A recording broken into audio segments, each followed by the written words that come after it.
Okay, this video is about how to find the pH of a base using a Kb value. So the first thing that you want to do is you want to write out the what would happen if you put ammonia in water. So if you take NH3, now with acids I kind of skip the water because you don't really need it to show what's going on, but with bases it's important to show it.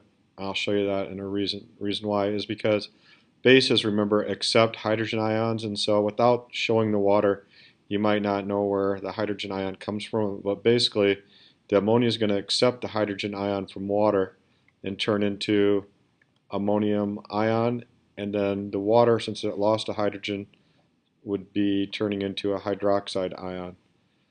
Alright, so then you can make an ice table to do this to help you figure it out.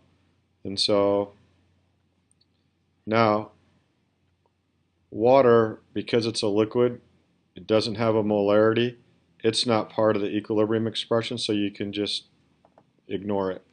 Alright, so now initially the ammonia is at 0.75 molar.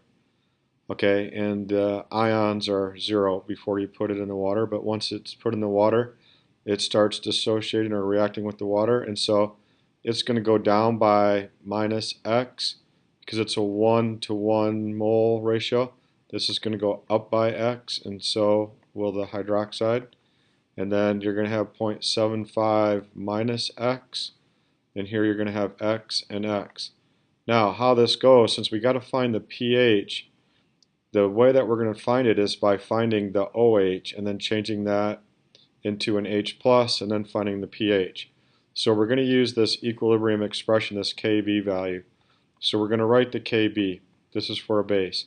So just like any K value, you take the products, which is NH4, positive 1, times the hydroxide, negative 1, all divided by the ammonia, NH3. And then you substitute in 1.8 e to the negative 5.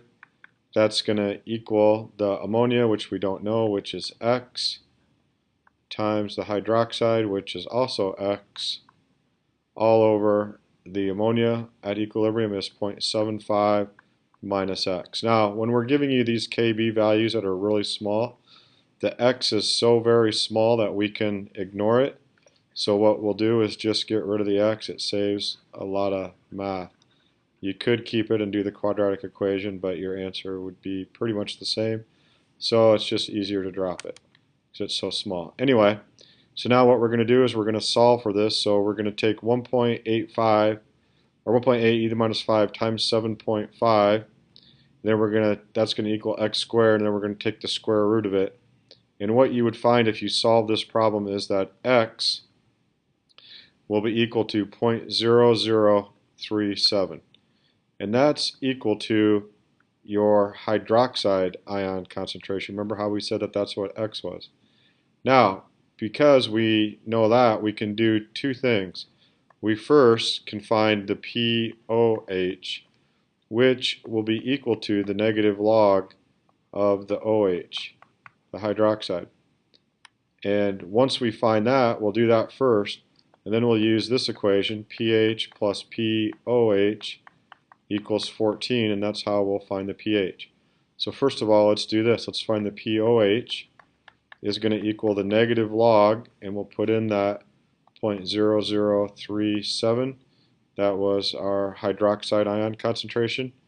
And what you would get is that the pOH equals 2.4. Now to find the pH, we're just going to substitute into this equation.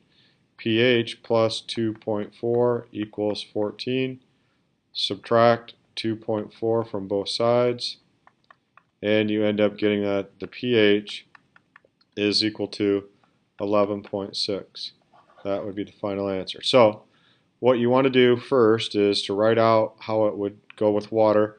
Remember, bases are always going to accept one of the hydrogens, okay, and turn into just add one hydrogen to the base, okay, and then what's going to happen is, and that's going to make an OH over here.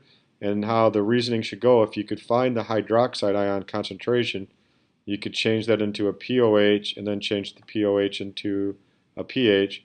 To find the hydroxide ion concentration, you need to use the Kb value and the equilibrium expression, solve for OH, and I guess a simplified view of the Kb is just going to equal x squared divided by whatever the molarity of your original base is, because you're going to drop that x. And so just solve for x, and then that x will equal your hydroxide. Then find the POH of it, then the pH using this formula. That's all you got to do. All right, that's it.